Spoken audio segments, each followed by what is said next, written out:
We're going to open with a quote. Drunkenness is nothing but voluntary madness.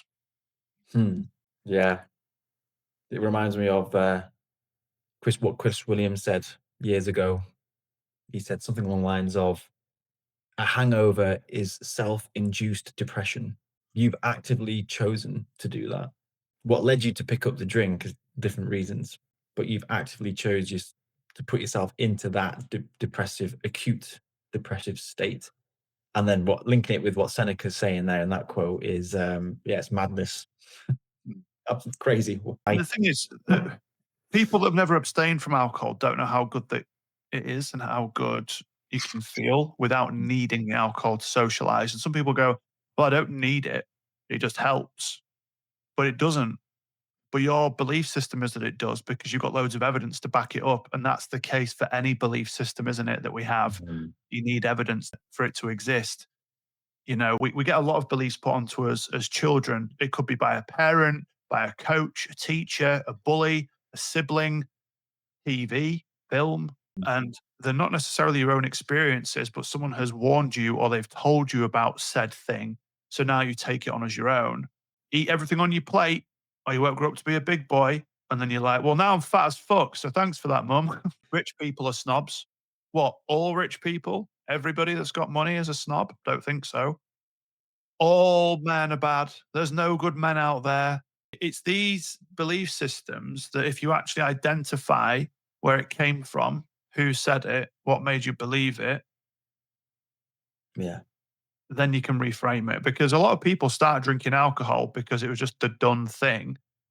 Mate, I see this now that my nephews and nieces are getting older How old and are they you'll now? so nephew's 8, Yeah. niece is 5. And on the other side of the family they're like 3-year-old twins and a 8-year-old. When we're out in restaurants and my partner's brother or, mum and dad, whatever, might be having a glass of wine, the kids are still intrigued by it, and they're, like, feigning to have a drink of it, like, "Oh, can I try some?" And they're, like, 3 or 4. The curiosity starts really fucking early because children want what they can't have. Human beings want what they can't have typically, but especially kids who are super curious. And if it's a no, it's only adults get to have it. I've been at family gatherings before with my cousin's kid who was having a few beers at the age of 14, 15. You wouldn't dream of going, oh, do you want a little bit of Coke, mate? Yeah, You go, well, that's illegal, Adam. It's a class A drug. Well, I know, but if alcohol came around now, that would probably be a class A drug too, exactly. and it'd be And banned. I find this topic fascinating because the relationship with alcohol starts at such a young age, like the example you just gave there. And obviously, like, I've got nearly a 4-year-old and a 1-year-old, and it's in the children's books. Even last night, one of Riley's favorite books is The Tiger Who Came for Tea. Any parents out there with young children, they probably know that book. And a tiger come I'm not gonna go through the story, but basically the tiger drinks all of daddy's beer. And even when I'm reading it out, because Riley's never seen me drink a beer because I'm alcohol free, because obviously he always says, "Oh, what's that? What you having?" But he's never seen a bottle of beer in my hand. So he's like, "What's beer?" I'm like, that's a great question, son." But this is where it starts. It starts at such a young age when the relationship with and your identity, if you're someone who drinks alcohol, I'm not talking to alcoholics, just talking to mid-lane drinkers, it starts at such a young age when 3, 4, looking up to your parents, peers, aunties and uncles at parties, wherever, and you were young and you saw adults drinking this liquid and you were told at such a young age, not until you're older, son, or what, you're a bit too young for that. This is for adults. Or someone may have given you a little drink, like the example you gave, and you probably didn't like it, or maybe you did, but you spat it out. But whatever happened, you were told, well, you can't have any more until you're 18. And this went on 8, 9, 10, 11, 12, maybe 13, 14 examples that you gave then. Yeah, because it's all going to be different. You may have gone to the park and stuff, or met up with friends, and someone stolen some whatever alcohol out of their parents' cupboards. Maybe you got absolutely hammered when you're like 14, 15 and spewed it up. But what's happening here is the psychology. And I find it fascinating because especially at that age, we're trying to like, get in circles of friends and stuff, especially at teenage age, and you're now under pressure in your head to fit in with this circle of mates. You have to drink that alcohol, but you've been told over the years that actually you can't have that until you're 18. You probably didn't like it. You may have threw up, you spat it out, but then you tried it again. You tried it again. Now you're coming up to 16, 17, 18. And what happens is you start to acquire a taste for it. It starts numbing you. It starts to interact with all your brain chemicals and it feels good. Like dopamine's going up.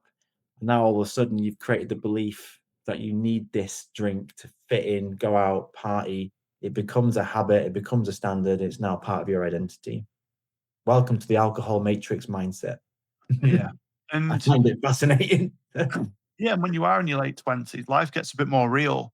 It's becoming a lot more stressful because you start to panic around what society expects you to have: the house, the car, the great job, the family, the kids, the dog, the white picket fence. And you start to progress up in your career.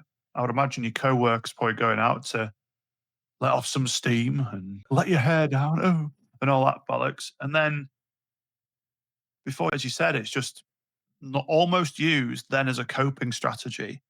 And the funny thing is, most people that are listening to this now, that some are maybe getting triggered by this, it's probably because it's true. You don't get triggered by things that you don't think are true.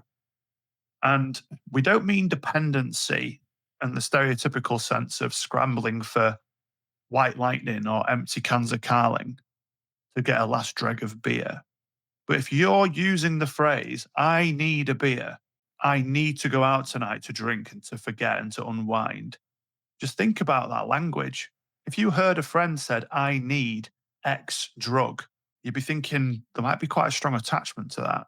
So it doesn't mean that you're an alcoholic, but it means that you're becoming slightly dependent on the feeling that you're chasing. There's a big difference. You're not necessarily dependent on the alcohol, but you're dependent on the feeling because there's some form of misery, stress, angst, or frustration within your life right now that you are just so uncomfortable with that you can't sit with it without needing something, air quote, to unwind or to stop or to de-stress, to switch off. It's It's not become so reality. habitual, hasn't it? That's the Yeah. habit, that's the go-to mechanism. But there's so many other tools you can use, but you're so used to doing it, and 40% of your decisions are the habits. They're not conscious decisions. 40% of your daily behaviors. So then it's just the norm. And bringing in the awareness piece here, you're probably not even aware it's happening because you're so, just like you brush your teeth in the morning, it's just second nature. It's like that. You come home, like you said, let your hair down, get the beer out the fridge or the wine, whatever, and Netflix goes on, and you're just in that pattern. That's what happens every night. Yeah. And it's just not factually correct. It might help you unwind or switch off for all about 20 minutes, and then you need another hit. And then after 3 or 4 hits of it, now your brain starts to turn to mush. You become sloppy, your speech becomes slurred, you will become a bit more irritable. Naturally, you're going to sleep like shit.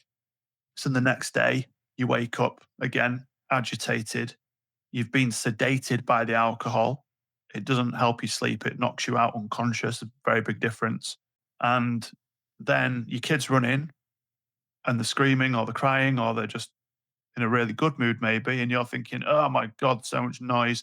And you go downstairs and fucking SpongeBob SquarePants is on or whatever, and that's loud and annoying. And then you probably have 2 or 3 coffees to try and sober up. You feel like shit most of the day. You don't get everything done that you wanted to. You're feeling groggy, you're feeling lethargic. You might not want to go to the gym now because you're hungover. You certainly won't be craving healthy foods. The likes of salmon, eggs, and salad and what have you aren't as quite as appetizing as pizza and burgers when you're hungover. So it's just all this compound effect, even of a couple of beers. So if you can abstain for 30 to 60 days, you'll start to see an enormous difference in so many different areas of your life. I think as well, like the example you gave then of the compound effect, it's a lot of people will label that as, oh, this is normal. My friend does this. The guys I went out drinking with last night, they've got kids. So this is, and they ring it, they text each other, oh, I'm really hungover, mate. This is like the norm, but it's not. It's your norm now, but there are other alternatives to this. And like you said, It's when you common, it's common, common, but it shouldn't be normal. no. So, Some but there's people so are many driving the kids, but some people are driving the kids to football practice and they're over the limit. that's madness. Some people looking after the kids and falling asleep on the sofa because they're too drunk and they've got children under the age of 6 or 7. These are high performing people, by the way. Don't think council estates that I'm talking to you about this. I'm talking about some of our either former clients or existing clients earning 6 figures plus in their mansion. And they're just blacked out after drinking a fucking £200 bottle of red wine. Mm, And the kids are going, Daddy, Daddy, Daddy, wake up, Daddy. It's a sad reality it's very sad. for Yeah. a lot of people. So we're not anti-alcohol. We're anti feeling like shit. And alcohol is a huge contributing factor to that. So I couldn't give a flying shit if you drink. Honestly, it makes no difference to my life whatsoever. But if you can take a break, you will start to see what we're saying to be true. And you'll start to create a new neurological pathway to curiosity as opposed to judging us do-gooders who talk about going sober all the time. It's not about being on a high horse. It's about education and empowerment. And hopefully, you can watch this and start to action it yourself because you're coming up to 8 years without it. I'm 5.5 years. So, between us right now, we've got 12 and a bit years of experience between us in this space. We know what we're talking about. We've coached hundreds of people. So yeah, just give yourself a bit of a breather, 30 to 60 days, no further than that. You don't need to think too far ahead. Start to pair other healthy habits. Your sleep will improve, your energy will improve, your finances will improve, your relationships will improve. You'll become more present with your family, more focused at work, get more shit done. I could go on and on and on about this, but that's for another day. But yeah, for now, thanks for watching, and we'll see you next time. Thanks, guys. See you soon.